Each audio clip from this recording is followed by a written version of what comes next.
Petit bug de ma part. Aujourd'hui, il est 13 h. Waouh! Vous êtes bien sur Boost ton entreprise en 5 jours. Aujourd'hui, le sujet va concerner les avantages et les droits des entrepreneurs. Alors là aussi, c'est un vaste sujet. Donc pendant 1 heure, franchement, c'est pas suffisant pour parler de tout ça. Et je crois que je pourrais en faire des livres et des livres et des livres. Bon, peu importe. En tout cas, une chose est sûre, c'est que là, je vais essayer de vous faire un petit truc assez. J'ai essayé de vous faire un truc un petit peu assez sympa. Euh, pour vous montrer, toujours vous interpeller sur certains petits points. Alors, peut-être que certains de ces points, alors moi j'ai essayé de faire quelque chose d'assez sympa et assez dynamique pour que justement ça vous intéresse et vous compreniez l'intérêt d'avoir de bonnes bases en tant qu'entrepreneur, que ce soit micro ou en société. Il est hyper important pour vous d'avoir les bonnes bases et de le savoir. Vous êtes responsable de votre société, vous êtes responsable de ce que vous faites. Donc, vous ne pourrez, normalement, vous ne pouvez pas dire, et bien que beaucoup le font, vous ne pouvez pas dire, je n'étais pas au courant. Quand on monte une entreprise, on est censé être au courant, justement. Donc, en tout cas, là, aujourd'hui, donc, je rappelle quand même que ces derniers jours, on a eu, depuis lundi, j'ai abordé quelques thèmes. Donc, le premier, lundi, c'était le potentiel entrepreneurial. Donc, on part d'une idée, d'un talent, d'un diplôme, d'une passion, d'une envie, peu importe, de quelque chose. On décortique pour en faire quelque chose, pour en faire une idée concrète, quelque chose. Alors, en 1 heure, c'est pareil. Je ne peux pas, ce n'est pas possible de tout décortiquer. Je me suis aperçue que c'était pas, ouais, que ça faisait ric-rac pour vous présenter en fait la dynamique dans laquelle je suis. Mais en tout cas, vraiment, si vous avez besoin d'un petit peu plus ou de savoir plus, n'hésitez pas à me faire, à m'interpeller. Parce qu'en fait, vraiment, on parle vraiment de l'idée et on la décortique pour en arriver en fait à un prix, une idée, quelque chose de concret, et puis que légalement ça se fasse, parce qu'il y a peut-être pour certains des normes de sécurité, faire attention à certaines lois, certaines législations. Il y a des professions qui sont réglementées. Il y a d'autres qui sont où on exige un diplôme. Donc, vous ne pouvez pas pratiquer si vous n'avez ni de certificat, ni de façon d'attester, de prouver votre expérience. Donc voilà, et ça, on le structure, mais vraiment, vraiment, mais à un point où, effectivement, vous avez quelque chose hyper précis. Le deuxième thème, c'était les fondamentaux juridiques. Alors pareil, c'est un sujet, en fait, les livres juridiques, si vous y intéressez un peu, c'est quelque chose d'énorme. Il y a le pénal, il y a l'administratif, il y a le juridique, il y a plein de choses. Là, nous sommes sur l'entrepreneuriat, mais même l'entrepreneuriat comprend en termes de droit et de juridique le pénal, les obligations, les droits vis-à-vis de vous, vis-à-vis de vos clients, vis-à-vis de la société, ce que vous avez le droit, ne pas le droit de faire, vos obligations. Et puis, ça concerne aussi vis-à-vis de vos employés, de votre social, vis-à-vis de vos associés si vous en avez, et aussi vis-à-vis des lois, les RGPD, ou l'obligation d'un médiateur quand vous travaillez avec des particuliers. Bon, en fait, ça, c'est pareil. Le sujet, il est vaste. Il y a plein de sujets, mais pareil, quand en général, j'ai des clients, on voit ce qui concerne vous, votre entreprise, et votre activité. Je ne vais pas aller vous noyer avec tous les livres juridiques, mais je vais vous intéresser et en tout cas, on va aller voir qu'est-ce qui vous intéresse dans votre activité pour tout mettre au point, pour que tous vos contrats soient nickel, pour que tous vos CGV soient nickel, pour que vous sachiez, tiens, j'ai un nouveau client, qu'est-ce que je dois faire, qu'est-ce que je dois mettre en place, mon site internet, etc.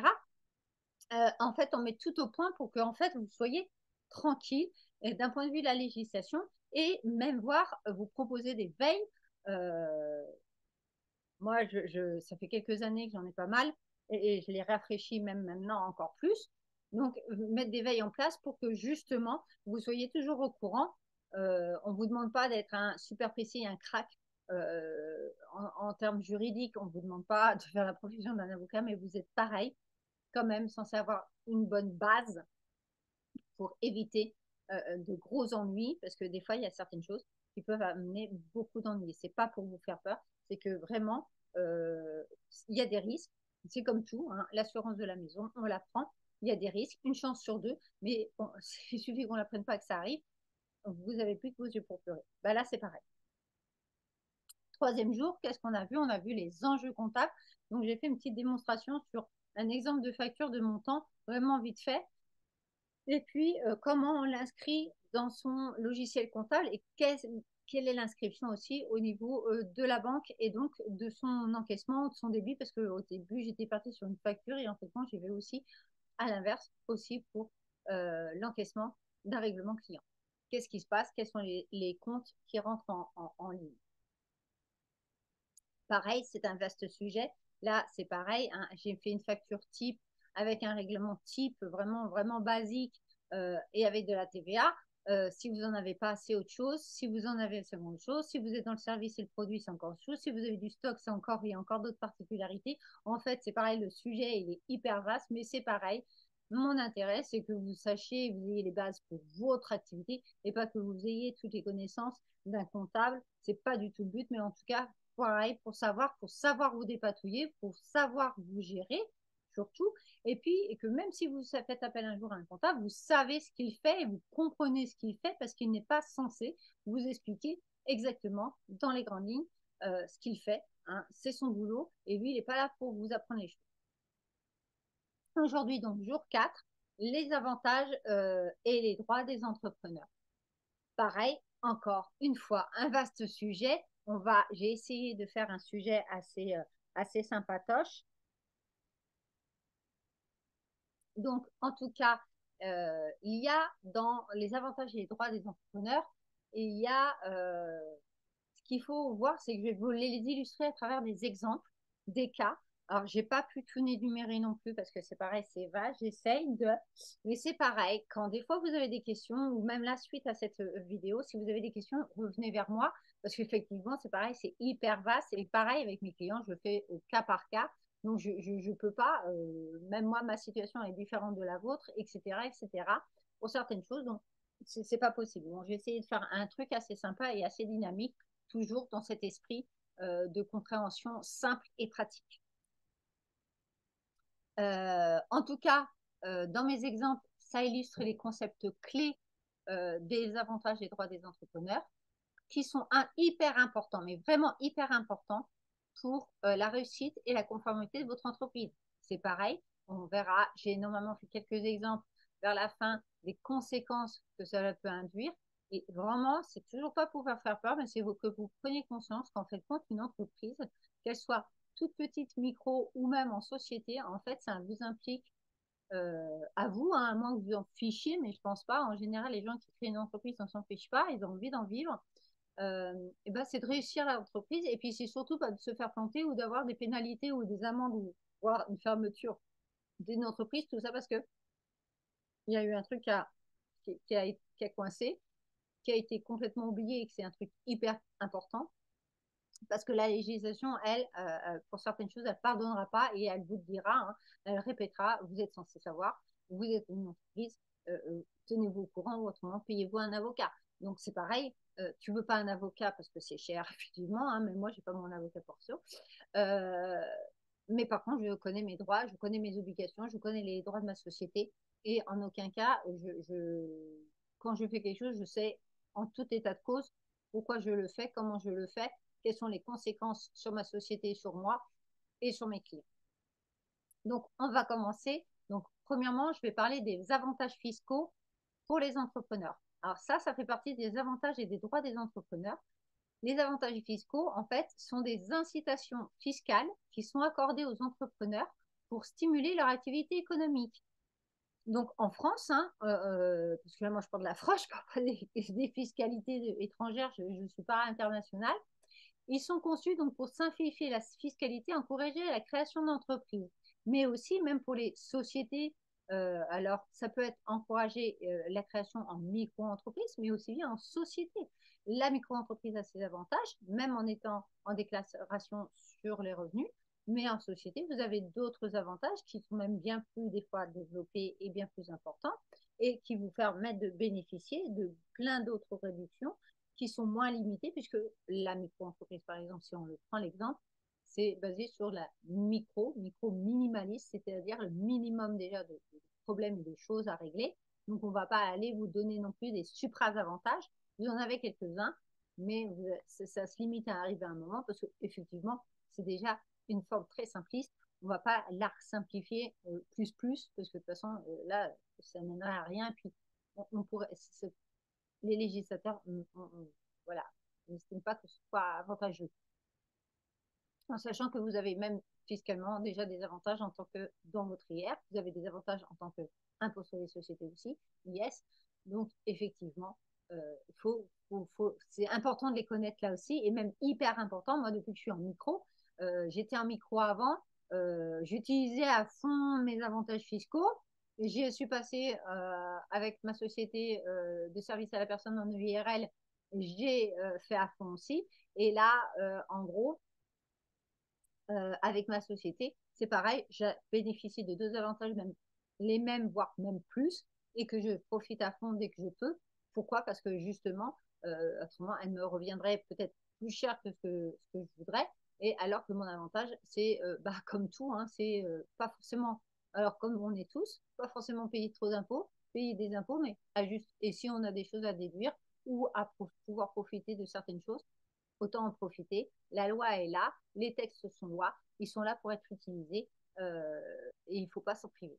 Donc c'est aussi mon domaine, c'est de vous montrer, vous, comme moi, monsieur et madame tout le monde, et ben, en fait, de vous montrer, en fait, et ben, même sans être un crack du droit, même sans être un crack de la fiscalité, même sans être un crack de la compta, vous pouvez ressortir et selon votre avantage de votre société, votre situation perso, en fait, on sort ça avec mes clients parce que effectivement, pourquoi peiner et puis entendre dire, comme je l'entends souvent, moi, j'en ai marre, je paye trop. Alors qu'en fait, ben, moi, j'ai plein de cas hein, de gens, même dans mon entourage, qui me disaient, bon, ouais, je paye plein d'impôts. Je suis, ah bon, bah, c'est quoi? Ah, bah, je suis, ah bon, bah, tu déduis pas ça, par exemple. Je dis, bah, non. Bah, ouais. Pourquoi? Parce que, bah, en fait, ah, c'est mon truc. Je tilte, et ça, c'est pour tout. Hein. C'est la fiscale, la compta, le juridique, les droits. Alors, je ne suis pas une encyclopédie sur pattes, mais j'ai quand même emmagasiné. Effectivement, j'ai la capacité mémorielle qui est assez importante et qui me permet aussi d'adorer ce que je fais en fait et d'adorer ça et de trouver vraiment le petit truc. Et si je ne l'ai pas en tête, je sais que j'en ai entendu parler. Et si je n'ai pas, parce que ça peut m'arriver, hein, je ne connais pas tout, je ne suis pas une encyclopédie, mais par contre, je vais aller chercher et je sais où aller les chercher. Et je sais qu'à un moment, il y aura un truc parce qu'il y aura une petite loi, un truc qui me permettra de dire, bah, tiens, ou alors, bah, effectivement, après maintes recherches, je vais dire, voilà, non, par contre, on va peut-être trouver un autre moyen de profiter de telle ou telle loi ou de tel avantage, parce que là, c'est mort, mais il y a peut-être autre chose aussi derrière, sur d'autres sujets. Et en fait, il faut juste des fois décaler en fait, le problème et trouver une autre solution. Voilà, ça, c'était pour la partie. Je suis hyper bavarde aujourd'hui. Je ne sais pas ce que j'aime, mais bon, voilà. Il est 13h14, je vais continuer. Donc, en tout cas, la franchise, donc les avantages fiscaux, en fait, par exemple, si on prend sur la franchise de TVA, en fait, tout le monde est soumis, toute entreprise, quelle qu'elle soit, de base, elle est soumise à TVA. Sauf que quand, par exemple, si on prend la micro-entreprise, quand elle a été créée par la législation et notre société, notre gouvernement, en fait, ils sont partis sur la base que intrinsèquement, à la base, dès qu'elle a été créée, sur sa base la plus vierge, il n'y aurait pas de TVA. Pourquoi on a simplifié cet aspect-là? Parce que la TVA peut devenir quelque chose de complexe. Alors, en fait, c'est hyper simple, hein, mais comme c'était le but, c'était de simplifier et d'avoir une forme hyper simpliste, bah, la TVA en faisait pas partie. Dans les autres formes, on peut être avec une TVA ou pas. C'est pas parce qu'on est en société qu'on est obligé d'avoir une TVA. À l'heure actuelle, je fais pas, j'ai décidé à l'heure actuelle parce que j'ai entamé comme ça et c'était un désir propre. Mon service à la personne ne possède pas de TVA. Ma société, ma SASU, n'a pas de TVA non plus à l'heure actuelle. Bon, l'année prochaine, sûrement je vais basculer sur de la TVA Pourquoi? Parce que, en fait, j'ai fait, alors il faut que je redéfinisse mes calculs parce que là, ça a été fait que de tête et par rapport voilà. Mais grosso modo, il serait plus avantageux que je fasse ressortir ma TVA à l'heure actuelle. Donc, à revoir aussi. Mais voilà, là, c'est pareil, c'est un choix qui peut être vu et qui est pas si compliqué que ça, surtout quand on a un bon logiciel ou qu'on a un logiciel qu'on comprend bah, comment ça fonctionne et qu'en fait, bah, une fois qu'on a compris, en fait, il n'y a rien d'hyper compliqué là-dedans. Donc, en tout cas, les auto-entrepreneurs bénéficient d'une franchise de base. Une franchise de base, ça veut dire que ça n'a pas de TVA, zéro TVA. C'est-à-dire que sur une facture, si on prend par exemple une facture de 100 euros, de 120 euros, je veux dire, de 120 euros TTC, vous payez à votre, voilà, hein, euh, vous faites payer une de vos factures de 120 euros à un de vos clients. Le hors-taxe est de 100 euros, la TVA est de 20 euros. Alors, je ne rentre pas dans les histoires de pourcentage à 20%, de 20% et de 5,5 et tout. Là, on part sur une base de TVA pour l'explication qu'elle soit plus simple. Donc voilà, donc votre hors-taxe, c'est les 100 euros. Votre TVA est à 20 euros. Votre prix que votre client a payé est de 120 euros. En auto-entrepreneur, quand vous allez déclarer votre chiffre, vous allez déclarer 120 euros. Vous êtes obligé. Vous avez une entreprise en franchise de base, ça veut dire que vous n'avez pas le droit de déclarer la TVA, mais vous la payez, donc vous payez plein. En gros, c'est ça. Donc, ce qui finit, donc, on ne collecte pas la TVA, mais c'est pareil, quand vous allez avoir des achats, vous n'allez pas collecter, vous n'allez pas déduire non plus la TVA de vos achats. Donc, si vous avez des crayons, des services, des formations, des logiciels et qui ressortent les TVA, vous êtes cuit.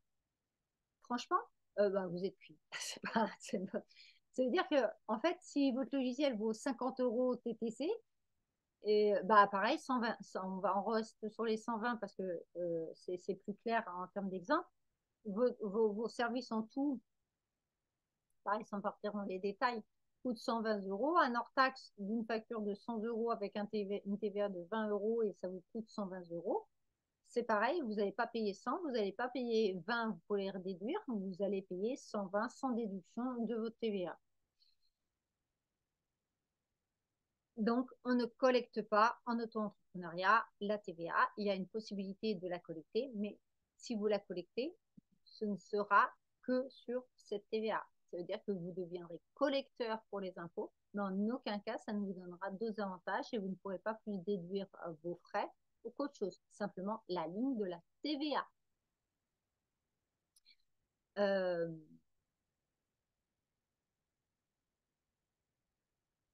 ensuite, on a aussi par exemple, si on prend l'auto-entrepreneuriat, on a aussi des taux d'imposition qui sont réduits.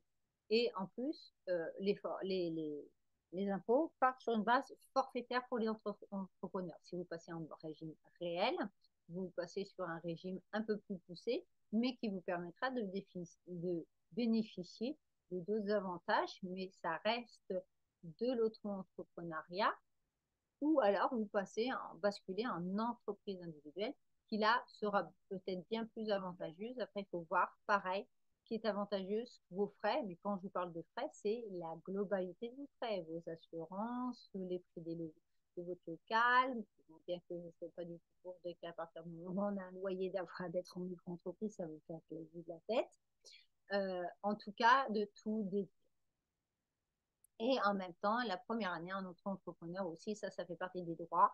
Par exemple, si on reste sur l'entrepreneuriat, ou la première année, vous avez bénéficié d'une réduction de 50% sur vos cotisations sociales.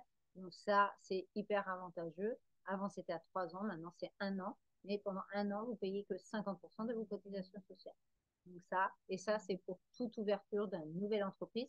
Attention, toutes les personnes qui ont créé déjà une entreprise et ça fait moins de 3 ans parce qu'ils l'ont fermé et rouvrent, ils ne bénéficient plus de ces bénéfices de 50%. C'est tout comme les aides à la création, c'est au bout de 3 ans. Donc, si vous avez créé quelque chose, au bout de 6 mois, vous l'avez fermé, au bout d'1 an, peu importe, de 2 ans, et vous rouvrez la troisième année en disant, bah, tiens, c'est bon, je vais repartir. Non, ça ne fonctionne pas. Donc, pour donner un exemple donc, concret, euh,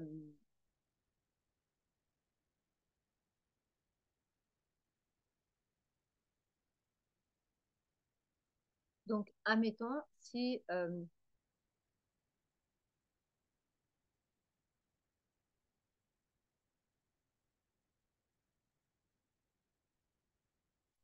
dans les droits, par exemple, si on donne un exemple concret, par exemple sur l'auto-entrepreneur, si un entrepreneur vend des conseils de marketing et facture à un client 5 000 euros, donc il n'a pas de franchise de TVA, donc son client lui paye 6 000 euros, lui ne déclare rien aux impôts en termes de TVA, admettons qu'il n'ait pas de frais, euh, admettons, il est dans sa première année, il bénéficie de 50% de ses de cotisation sociale, donc il versera 640 euros de cotisation sociale, et donc pour lui, plein pot, il gagne 4 360 euros, qu'il répercutera bien entendu sur,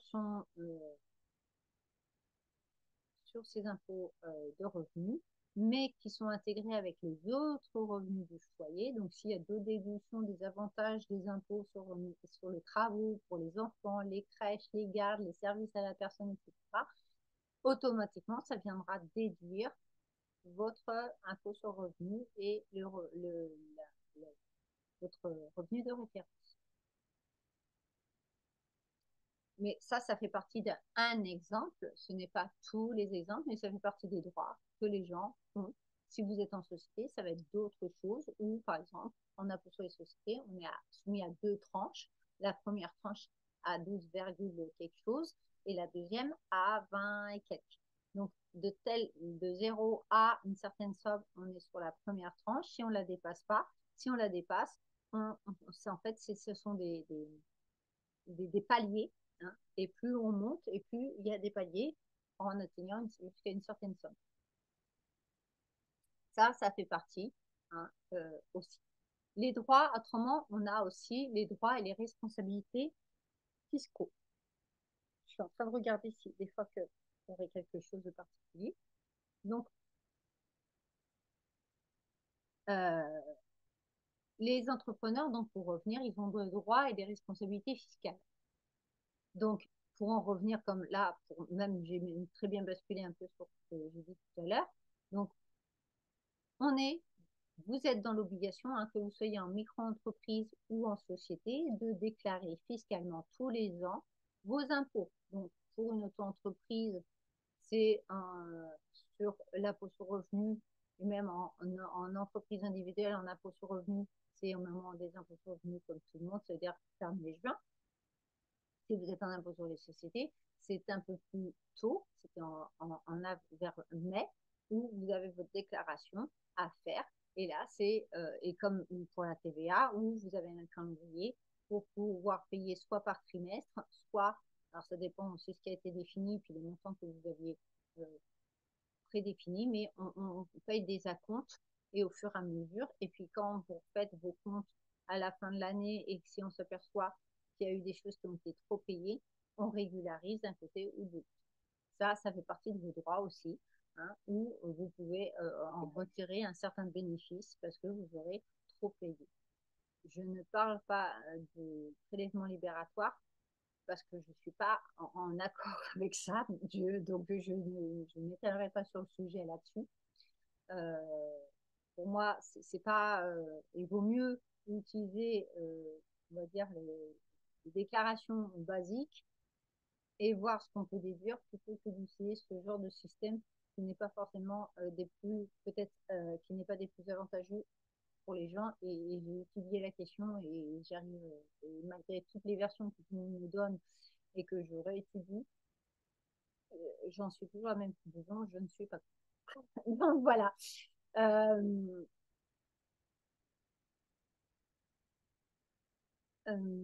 donc en gros, quand,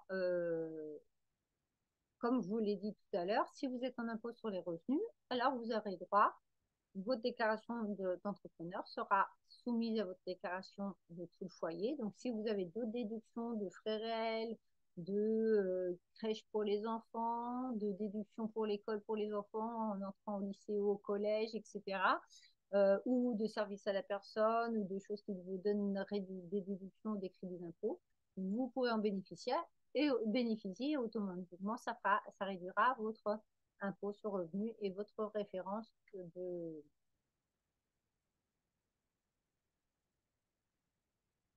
votre revenu de référence fiscale. J'y arrive. J'ai un bug. En tout cas, à partir du moment où vous êtes entrepreneur, sauf pour les auto-entrepreneurs où c'est, comme il n'y a pas de compta, il n'y a pas de TVA, voilà, c'est très minimaliste. Donc là, il n'y a pratiquement pas aucune obligation à ce niveau-là. Moi, en général, je conseille quand même d'avoir un logiciel pour faire des factures et des devis propres. De tenir également, vous êtes dans l'obligation de tenir un cahier des rentrées d'argent. Ça se trouve dans toutes les librairies et au moins vous marquez, vous associez la facture, le nom de la personne avec les rentrées d'argent mois par mois, jamais tous à la suite, hein, une feuille pour un nouveau mois. Si le mois dure sur plusieurs feuilles, ben, vous faites plusieurs feuilles, mais sans rayures, sans rature, ni quoi que ce soit aussi.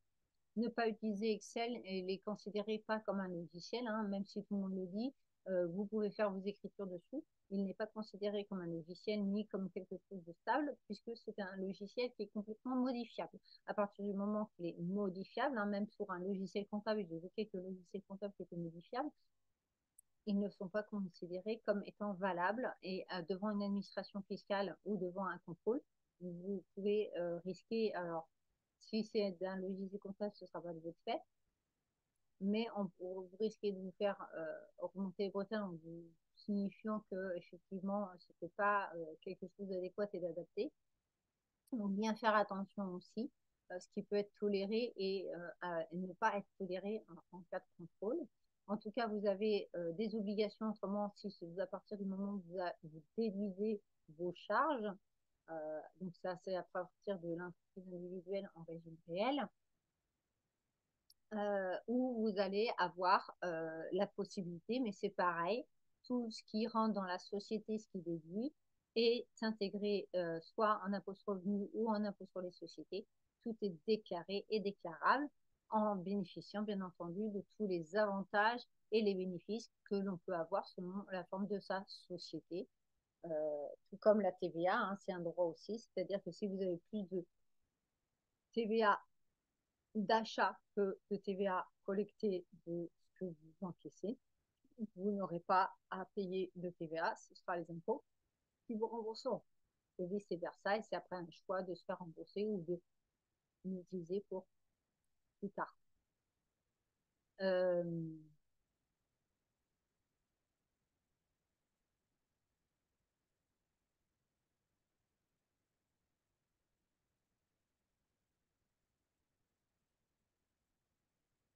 donc, bon, là, voilà, je pense que j'ai fait le tour, puisque tout à l'heure, j'avais déjà basculé sur tout ce qui est fiscalité. Maintenant, il y a aussi les avantages sociaux de protection.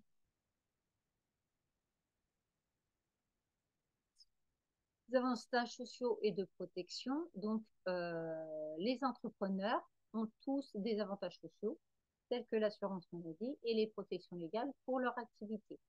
Ils font tous aussi dans leurs droits, font tous partie, ils ont tous une convention collective, même si vous êtes tout seul, vous faites partie d'une convention collective dont vous bénéficiez euh, des avantages de votre convention collective.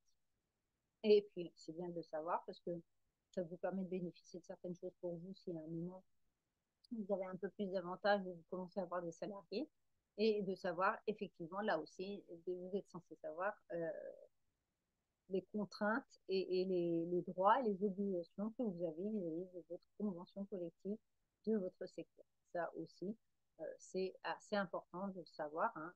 Quand vous étiez salarié, pour ceux qui ont été salariés à un moment, vous êtes bien content d'avoir une convention collective qui leur permet de bénéficier de certaines choses.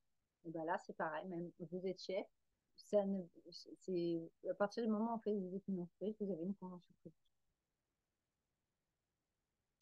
Donc, Donc, en tout cas, à partir du moment où vous êtes entrepreneur, vous êtes enregistré en tant qu'entrepreneur, quelle qu'elle soit, hein, en tant qu'entrepreneur et vous bénéficiez de l'assurance maladie, de la retraite et des prestations sociales. Vous ne bénéficiez bien entendu du chômage, bien qu'il y a des lois qui sont mises en place pour pouvoir permettre aux entrepreneurs maintenant de bénéficier de quelques droits au chômage, mais ils n'ont pas l'air d'être très, très conséquents. Ça n'a pas l'air de, voilà. Depuis quelques temps, j'ai pas trop suivi, mais les dernières fois que j'avais vu ça, c'était pas. Personne, en tant qu'entrepreneur, il n'y avait pas grand monde qui était toujours convaincu du système et des avantages que ça allait leur apporter. En tout cas, en tant qu'entrepreneur, vous êtes protégé. Alors attention, bien entendu, euh, par exemple, en micro-entrepreneur, c'est par tranche. Si vous faites tant de chiffre d'affaires, vous avez droit à des protections. Si vous êtes en dessous, vous n'avez droit quasiment à rien. Donc, faire très attention. C'est pour ça que la forme juridique est hyper importante dans le sens où même si vous ne faites pas un gros chiffre d'affaires, mais comme vous avez des obligations de cotisation pour certaines formes juridiques, ou que même le si peu de salaire que vous allez avoir une petite cotisation. Alors c'est sûr, ça va, vous allez devoir payer, mais d'un autre côté, vous aurez plus d'assurance et de protection aussi si vous arrivez une fuite et que demain, vous devez vous mettre en arrêt. Pas que je vous le souhaite, mais ça peut arriver. Demain, vous avez la grippe, vous êtes cloué dans votre lit pendant plus d'une semaine ou avec une gastro, je sais pas quoi, ou vous êtes tombé, vous êtes fait mal, vous êtes dans l'impossibilité d'aller voir vos clientèles ou même d'aller sur votre bureau. Moi, personnellement, demain, ça m'arrive, mon bureau est à l'étage, ce serait très compliqué pour moi, bien que j'ai l'ordinateur portable, mais ce serait très compliqué. Donc, effectivement, mon intérêt déjà, c'est d'être en bonne santé, de ne pas faire le con avec ma santé, mais surtout d'avoir quand même un minimum de protection. Comme ça, si je suis en arrêt, bah, au moins, je n'ai pas mes yeux pour pleurer et j'ai au moins un minima où je suis assurée. Et certaines formes juridiques, à part l'auto-entrepreneuriat, bah, c'est pareil, hein, dans les autres formes juridiques, toutes vos protections sociales peuvent être déduites et c'est la société qui peut prendre, votre société qui peut la prendre en charge. Et donc, ça vous permet de bénéficier de garanties supplémentaires. Tout comme aussi la protection sur vos biens. À partir du moment où vous avez une certaine forme juridique, vous êtes protégé ou pas sur vos biens. En tant qu'entrepreneur, maintenant, ils sont partis sur la base que votre maison était protégée, mais en tout cas, vos biens sont confondus, hein, tous les biens perso et pro. Donc, ça veut dire que si vous ne pouvez pas, si vous avez un souci, et demain vous avez un huissier à votre porte, ou vous avez des soucis bancaires, alors déjà, en auto-entreprise, avoir un souci bancaire, c'est pas possible d'aller en dossier de surendettement, déjà. Et si vous avez des huissiers, eux, ils vont pas aller chercher à savoir si vous êtes en auto-entreprise, vous avez des biens à la maison, ils sont tous confondus. Alors que dans une société ou même une fortune un peu plus élevée, vous aurez une protection sur vos biens, votre voiture, votre ordinateur, etc. Et vous aurez plus de facilité à les protéger. Donc voilà. Ensuite, aujourd'hui, je suis bien mon petit script. J'essaye de me faire un truc condensé. Euh, les aides financières et les subventions. En tant qu'entrepreneur, vous avez, on a tous, hein, possibilité d'obtenir des aides financières et des subventions pour le développement de notre entreprise. Euh, ces subventions et ces aides peuvent bénéficier à la croissance et au succès de l'entreprise. Quand vous êtes un jeune créateur, en général, que vous soyez au chômage ou pas, vous bénéficiez de certaines aides. Alors, c'est sûr que les aides sont certaines sont identiques à être au chômage ou pas au chômage, d'autres ne le sont pas du tout. Mais en tout cas, vous avez des aides aussi pour les jeunes créateurs. Quelqu'un qui sort de son travail, qui met la clé sous la porte parce qu'il en a marre de son patron et qui décide de lancer son entrepreneuriat. S'il n'a pas le temps et puis s'il bénéficie pas de chômage parce qu'il aura quitté son emploi, il aura fait une démission, il aura plus qu'à attendre 4 mois pour voir s'il a le droit à des aides euh, entre 3 et 4 mois des aides au chômage. En attendant, comment on fait? Vous créez votre entreprise, vous pouvez bénéficier à l'aide de votre du conseil général du département ou de votre mairie de possibles aides. Il faut aller se renseigner. Il y a pas mal de structures. Il y en a d'autres sur lesquelles je ne suis pas en accord non plus parce que d'autres, comme j'ai déjà dit dans d'autres publications que j'ai faites, euh, ils disent que vous bénéficiez d'aide, mais en fin de compte, c'est sous commission et il faut avoir un dossier béton. Et si vous n'avez pas préparé un dossier béton, bah, en fait, déjà, vous ne passez même pas la commission. Et là, voilà. Donc, en fait, je trouve ça un peu pas juste pour tous ces gens hein, qui essayent de faire des choses et d'avoir des bénéfices d'aide. Donc là, je les connais et je les indique en général à mes clients.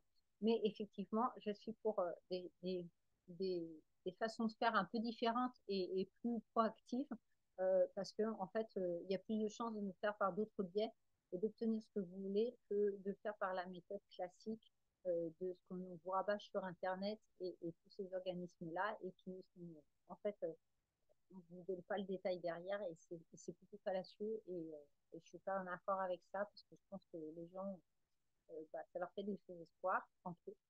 Donc en tout cas, sans m'étarder sur le sujet, on peut bénéficier donc d'aide à création d'emploi quand on est en chômage ou sans être au chômage. On peut bénéficier aussi d'aide sur les innovations, sur les créations, sur les jeunes entrepreneurs, sur certaines choses, sur des projets assez spécifiques et assez aussi sur les régions en général quand vous faites du local. En fait, y a beaucoup de choses. Ou même quand vous êtes entrepreneur femme, vous pouvez bénéficier d'aide. Il y a des choses qui sont mises en place pour les femmes entrepreneurs. Donc en fait, c'est énorme, sans compter tous les autres organismes euh, qui sont hors, on va dire, qui sont pas classiques, hein, comme le crowdfunding ou autre, mais ils existent. Et pareil, alors par contre, toujours, hein, il faut préparer votre dossier et avoir un bon dossier, donc un beau prévisionnel, un bon business plan, savoir bien présenter votre dossier. C'est pas que du blabla, il faut avoir quelque chose de cohérent et quelque chose de super bien préparé. Ça aussi, je le vois en général avec les gens, ça leur sert maintenant ou plus tard, mais ce sera toujours des choses qu'ils auront toujours la main et qui sauront faire avec, qu'ils auront su faire avec moi et qui sauront faire par la suite pour pouvoir argumenter et avoir quelque chose, une bonne base pour présenter leur projet ou leur entreprise quand c'est pour obtenir d'autres subventions. Les subventions, c'est pareil, ce sont des droits. Alors, certaines entreprises, hein, la micro-entreprise, je sais qu'elles ont des droits limités vis-à-vis de ça parce que justement, on est toujours sur cet aspect minimaliste. Donc, c'est vraiment, voilà, c'est pas une envie de limiter les gens qui sont en notre entreprise, mais ils bénéficient déjà de pas mal d'avantages parce qu'ils sont sur une structure très minimaliste, très petite. C'est plus pour des structures qui deviennent, même en entreprise individuelle, qui vont commencer à devenir plus intéressantes et on peut même leur fournir des aides sur la technologie, sur les créations de sites, sur du marketing, sur pas mal de choses. Il y a des formations, il y a les accès à des coûts un peu plus réduits quand vous commencez dans vos alors, en général, pour certains, c'est entre la première et la deuxième année. D'autres, ça peut aller jusqu'à les deux. Il y en a, c'est jusqu'à pour les 2 premières années. D'autres, ça peut aller jusqu'à 3 ans, mais en général, c'est les 2 premières années. À partir de 3 ans, on considère que vous êtes bien installé et que vous rentrez sur un autre stade. Vous bénéficiez de droits et de subventions aussi, pareil, avec des dossiers assez importants et assez bien préparés, mais qui vont en fait on considère que vous êtes plus stable, donc vous pouvez bénéficier de d'autres aides qui seront plus conséquentes et peut-être plus intéressantes, mais parce qu'entre 3 ans, vous aurez aussi le temps de développer votre entreprise, de la structurer un peu plus, d'avoir une certaine stabilité. Donc, en fait, et les subventions, alors par contre là, c'est pareil, des fois ce sont des subventions qui peuvent être entièrement gratuites, comme ça peut être des subventions qui sont remboursables au fur et à mesure. Ça, c'est pareil, c'est à voir selon le projet que l'on a, est-ce qu'on veut, est-ce dont on a besoin. Mais après, ça ne doit pas être limitant non plus, parce qu'en fait, des fois, même le fait de rembourser une partie de ces subventions, de ces aides, à terme, peut être intéressant dans le sens où on ne doit rien à qui que ce soit. Et puis, ce sont des subventions, des aides qui ne peuvent pas, tout le monde et pour tous les sujets, on ne peut pas bénéficier, on ne peut pas en faire bénéficier tout le monde, autrement ça coûterait très cher et ça se répercute quand même sur vos impôts. Donc voilà. Mais en tout cas, il y a quand même beaucoup de choses entre le gouvernement français d'un point de vue national, gouvernemental, les régions, les départements et les mairies par la suite, ou dans le sens comme vous voulez. Mais en tout cas, vous pouvez en bénéficier sans compter de toutes les méthodes qu'il y a à l'heure actuelle qui sont un peu en dehors du schéma, comme je vous disais, classique. Et celle-ci, j'ai plutôt un penchant à l'heure actuelle pour ça, parce que effectivement, je vois à quel point les gens galèrent en général avec le mode classique. Même l'autre fois, j'en ai parlé encore à un banquier, et ils reconnaissent eux-mêmes que ça devient très difficile et que les dossiers sont les gens, c'est compliqué pour eux. Donc, des fois, utiliser d'autres méthodes moins classiques leur permet de bénéficier de plus d'aide, d'avoir un appui financier différent, mais en tout cas qui est beaucoup plus en phase avec le côté humain que le côté financier des banques. Ensuite, il y a les aspects juridiques. Je regarde un peu mon mesure. Les aspects juridiques qui peuvent être importants aussi, c'est la rédaction du contrat, la protection des marques de commerce et la conformité au-delà sur la confidentialité des données, mais également aussi sur les respects des marques, mais également aussi sur la rédaction des contrats. Alors, quand je dis contrat, c'est contrat de vente, contrat de travail, etc., où il y a effectivement là aussi des obligations, vous avez aussi des droits. Euh, pour vous protéger en fait. Alors, quand on vous demande de faire un contrat, hein, que ce soit même un contrat de vente, c'est pas pour vous enquiquiner, vous dire bon bah voilà, tu vas payer un avocat et on va te faire un contrat de vente, ou on va les enquiquiner avec ça. C'est surtout pour ça vous permet de vous protéger vous, pour protéger votre client et de le rassurer. Il faut le voir dans ce sens-là et pas dans le sens où c'est quelque chose de pesant et de chiant. Bien au contraire, demain, vous vendez quelque chose où vous avez pas de CGV en fait, vous êtes cuit, c'est fichu parce qu'il va falloir prouver que vous ayez vendu le truc et la personne peut très bien te retourner, bah ouais, mais par exemple, bah non, là, si vous avez mis en place un système, par exemple, d'acompte ou quoi que ce soit d'autre, en fait, vous n'avez pas de moyen en fait de vous retourner contre la personne puisque vous n'avez rien en condition générale de par exemple. C'est un exemple, hein. Donc, ce qui fait que mettre en place des acomptes, mettre en place, dire voilà les délais de livraison à partir du moment où il y a la commande, vous l'aurez parce qu'autrement la personne peut très bien dire bah moi j'ai payé et puis j'ai rien, donc je t'emmène au tribunal. Et effectivement, sans condition générale de vente, comment voulez-vous prouver que en fait vous êtes de bonne foi parce que vous n'avez pas de condition générale de vente et en plus vous risquez gros parce qu'on peut vous dire bah vous n'aviez pas à faire votre vente en plus avec caduc parce que vous deviez avoir des conditions générales de vente, vous ne les avez pas eues, donc en plus vous devez rembourser, vous allez avoir une amende pour ne pas les avoir mises et en plus de ça, euh, voilà, déjà. Donc, en fait, c'est hyper important. Alors qu'avec des conditions générales de vente, c'est par exemple à partir du moment où vous avez, la société se donne le temps d'une dizaine de jours pour vous livrer. Et quand les gens passent la commande sur votre site internet ou autre, vous leur dites, vous leur indiquez, voire vous l'écrivez sur le papier. Comme ça, la personne ne peut pas dire, bah non, j'étais pas au courant, moi j'ai payé, je voulais le truc tout de suite. Bah non, en fait, je t'ai prévenu que à partir du moment où j'encaissais mon paiement, il y avait un délai, on mettait un délai de tant de temps, de X jours pour pouvoir te livrer. Donc en fait, on est dans les délais, donc tu peux rien nous dire. Tiens, euh, de toute façon, tu es obligé de faire un acompte, sinon la commande n'est pas déclenchée, donc de toute façon, tu n'auras rien. La personne peut pas dire, bah oui, mais j'ai passé la commande, et puis moi j'attends, et puis et en fait, il vous met des commentaires pourris sur votre site internet. Bah, là, c'est pareil. Vous devez vous retourner à votre lieu en disant, non, on a déjà tout calme. Et puis en plus, bah non, parce qu'en fait, eh ben, t'as pas payé, moi j'ai pas déclenché ma commande, et c'est dit dans les conditions. Tant qu'il n'y a pas de paiement, pas de commande. Donc, en fait, la personne, elle peut pas venir vous enquiquiner sur des petits. Alors, c'est des trucs tout con, hein. Vous allez me dire, bah ouais, mais moi, mes clients, ils ne feront jamais ça. Attention, hein. Et même avec un contrat hyper pointu, très bien cadré, ça peut très bien se faire. Vous rencontriez quand même des personnes qui vont essayer de vous user et vous dire, bah non, mais en fait, compte, moi, j'arrête de payer ou bah non, moi, j'ai eu ma commande, maintenant, je te paye plus. Sauf que là, il faut payer. Faut pouvoir déjà prouver. Et puis, ça veut dire que c'est au tribunal. Et si vous n'êtes pas carré, au tribunal, vous aurez tort quand même.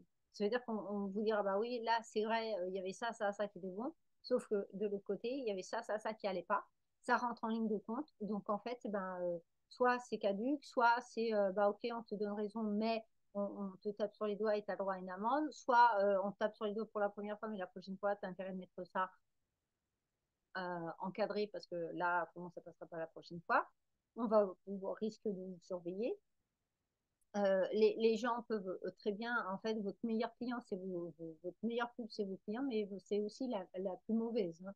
Si vous tombez sur un insatisfait ou quelqu'un qui est jamais d'accord ou qui n'est jamais content, euh, bah, en fait, vous risquez beaucoup plus cher. Donc, sans cadrer vos ventes, que ce soit de services ou de produits, vous risquez trop. En fait, c'est pour ça. Les lois sur les RGPD, les données, c'est pareil.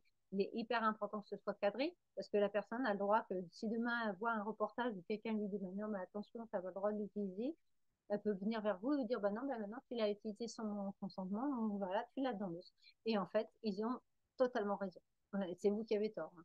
Donc, surtout en sachant qu'en général, ils sont en train, à la CNIL, ils sont en train de faire la guerre euh, sur, les, euh, sur les RGPD et puis sur les services de médiation. Donc, à toutes les entreprises qui n'en ont pas. Donc, là, ça risque gros et c'est à peu près. Alors, moi, un jour, on m'avait dit que c'était 2 000 euros d'amende au pire, au maximum. Mais non, en fait, quand j'ai eu les gens en direct, hein, et c'est jusqu'à 5 000 euros d'amende. Donc, entre prendre le temps de faire des conditions générales de vente avec un professionnel, alors que ce soit une personne de droit ou même des gens comme moi qui accompagnent, et on va faire quelque chose de cadré et de propre, il vaut mieux plutôt que de se dire ben non, non, ça m'arrivera jamais, et que demain il arrive quelque chose et que vous risquez énormément. Et puis de toute façon, c'est vous qui aurez tort puisque vous êtes censé protéger le consommateur et vous protégez vous et protéger votre société. Là, vous n'avez fait ni l'un ni l'autre, ni les uns ni les autres. Donc c'est très risqué et puis c'est pas bon. Et puis c'est source d'angoisse et de stress. Tout ça parce que bah, voilà, vous n'allez pas avoir un paiement, vous allez vous retrouver tribunal, ça va vous coûter les yeux de la tête. Donc voilà. Donc, il est hyper important de, euh, de régir tous vos contrats, hein, que ce soit avec un client, que ce soit avec un autre prestataire, avec quelqu'un avec qui vous collaborez, avec un salarié, avec un stagiaire, avec un futur salarié, avec un collaborateur. Euh, tout doit être clair et compréhensible dans toutes les parties et qu'il n'y ait pas de détournement et de possibles interprétations bizarres parce que, en tout cas, c'est pareil, devant un tribunal ou même devant un médiateur, si même vous passez par un service de médiation, on pourra vous mettre en avant en disant, mais là, c'est quand même tendu comme explication ou comme compréhension. Et si c'est trop vaseux, trop flou, on peut vous dire, ben non, en fait, c'est pas assez précis et tout doit être vraiment hyper précis dans ces moments-là. Donc, protégez-vous un maximum, même s'il y a des choses qui sont soi-disant, alors, c'est pas soi-disant, qui ne sont pas obligatoires. Comme dernièrement, moi, on m'a dit, ouais, t'es pas obligé. Alors, il y a deux choses dans l'entrepreneuriat où il y a deux choses. C'est les choses les plus courantes, en tout cas, que je vois. Euh, Où, ah, t'es pas obligé d'avoir un compte dédié quand tu es un entrepreneur, sauf à partir de 1000 euros. Et puis, t'es pas obligé d'avoir une assurance. Alors oui, sauf que comment je dis à mes clients, faites-le. Dès le début, prenez, alors pas un compte pro en auto-entrepreneur, parce que vous pouvez pas déduire vos frais, c'est complètement ridicule de payer des trucs de jeu de la tête qui ne vous serviront à rien, parce que en plus, vous ne serez pas protégé. Donc c'est une vingtaine d'euros par mois. Mais un compte dédié, il y a plein de comptes sur Internet. Moi, j'en connais pas mal et j'en connais plein que j'ai testé, et que j'ai essayé et que j'ai regardé pour voir ce que ça pouvait donner et si c'était bon ou pas bon. Donc, déjà, sans payer des choses de la tête, etc., pour certains, rien. D'autres, ça 3 francs 6 sous, même pas 2 euros par mois. Donc, voilà. C'est pas ça qui va vous mettre en peine financièrement. Et c'est des choses stables qui sont en lien avec des banques, hein. En fait, en l'ayant, vous serez sécurisé parce que même si vous dépassez ces 10 000 euros, bah, en fait, vous vous en ficherez parce que vous aurez déjà votre compte. Et puis en plus, même si c'est entre 10 000 euros, demain vous avez un contrôle fiscal personnel, ils vont les finir sur votre entreprise, par exemple. Et si vous avez un contrôle en général sur votre entreprise, et si vous êtes, il suffit qu'ils pensent que vous avez détourné de l'argent, vos comptes personnels seront auscultés eux aussi, hein. Ils ont le droit, ils ont à peu près la main sur tout. Quant à l'assurance, ouais, c'est pas obligatoire, mais demain, il t'arrive quelque chose, tu fais quelque chose dans ton entreprise, tu casses quelque chose chez un de tes clients ou même chez toi, où c'est un matériel professionnel ou alors sur ton chemin pour aller, je sais pas trop où, et que c'était en mode travail, eh ben, t'es pas protégé. Donc, c'est pas obligatoire, mais c'est plus que fortement conseillé. En tout cas, moi, je conseille à mes clients parce que si c'est pour sortir tous les jours de chez vous ou d'aller voir des clients ou de faire quelque chose, de risquer et puis de dire toujours, bah ouais, si demain je casse quelque chose, qu'est-ce qui se passe? Bah, ce qui se passe, c'est que vous paierez de votre poche parce qu'il n'y a aucune assurance qui passera et ça passera pas à moins que vous arriviez à faire quelque chose d'alambiqué et de détourné. Mais voilà, il faut que l'autre personne en fasse suivre. Et des fois, les gens ne suivent pas en face, hein, et ils veulent leur dire maintenant, ils ne veulent rien entendre. Vous pouvez tomber sur des gens qui ne sont pas du tout souples, ni coopératifs, ni tolérants. Donc, bah, une fois fait, bah, c'est un peu dommage et c'est vous qui allez avoir des pénalités là-dessus. Il est 13h50, j'ai pas mis une heure. Euh, j'ai parlé à peu près bah, des sujets qui devaient être abordés aujourd'hui avec quelques exemples. Les conséquences aussi euh, euh,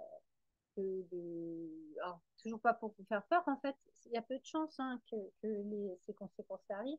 Et c'est comme je vous disais, c'est comme votre maison. Vous avez une assurance maison. C'est pas parce que vous souhaitez avoir une tuile chez vous, c'est que dans l'hypothèse où vous sortez, vous êtes dans votre maison et qu'il arrive une tuile, bah, vous êtes content quand vous êtes protégé et vous payez plus d'années où vous n'êtes pas protégé que quand vous êtes plus d'années à, à pas être indemnisé alors que vous n'avez jamais rien arrivé et alors que voilà, mais ça va de soi, et ben l'entreprise, c'est la même chose. En fait, il vaut mieux prévoir, comme on dit, il vaut mieux prévoir que guérir. C'est-à-dire qu'il vaut mieux financer et puis se dire, bah, si dans l'hypothèse, je suis protégé, plutôt que de se dire, dans l'hypothèse, on verra bien, qui vivra verra, et puis bah, le jour si ça vous arrive, il suffit qu'il y ait un malentendu ou quelque chose qui passe pas, vous l'avez et c'est vous qui payez et ça peut revenir très cher, bien plus que si c'était une assurance où vous garantiez qu'elle est prise en compte, tout ça parce que vous aurez cotisé. Donc voilà, donc faire très attention à tout ça. Et puis demain, le sujet de demain, ce sera le dernier jour, on sera arrivé au dernier jour de ces 5 jours sur but son entreprise en 5 jours. Donc là, ce sera la gestion des complexités avec confiance. Donc, il y aura quelques petites études de cas sur certains phénomènes complexes qui peuvent survenir. Mais c'est vrai, pareil, hein, c'est quelques exemples. En une heure, je ne peux pas tout faire. Et normalement, à la fin, vous aurez bien entendu pour tous ceux qui auront participé, auront un petit cadeau. En général, ce sera bon, à voir selon selon les besoins, mais normalement, ça peut être une lettre type euh, en vue, on ne sait jamais, ou même hein, de votre vie au quotidien aussi personnel que je vous offrirai. Donc voilà, en tout cas, je vous souhaite une belle après-midi. Je vous dis à plus tard. Merci beaucoup et à très bientôt.